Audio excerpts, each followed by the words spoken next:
तो दोस्तों आज का ब्लॉग बहुत ही खास होने वाला है मुंबई लोकल से।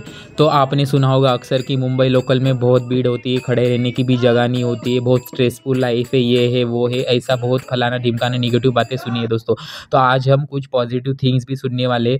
मुंबई की लोकल में देखिए लोग कैसे अपने दिन की शुरुआत पॉजिटिव वाइब से भगवान का नाम लेके भजन कीर्तन गा के करते हैं। चलो देखेंगे। तो ये भजन मंडली होती है दोस्तों, ऐसे अलग अलग स्टेशन से ग्रुप बने होते हैं इन लोगों के। तो ये भजन कीर्तन गाते गाते अपने दिन की पॉजिटिव शुरुआत करते हैं दोस्तों। अच्छी ऊर्जा के साथ अपना दिन का शुरुआत करते दिनचर्या। तो चलो ब्लॉग में बने रहिए दोस्तों, एंड तक ज़रूर सुनना दोस्तों।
Ratilaapa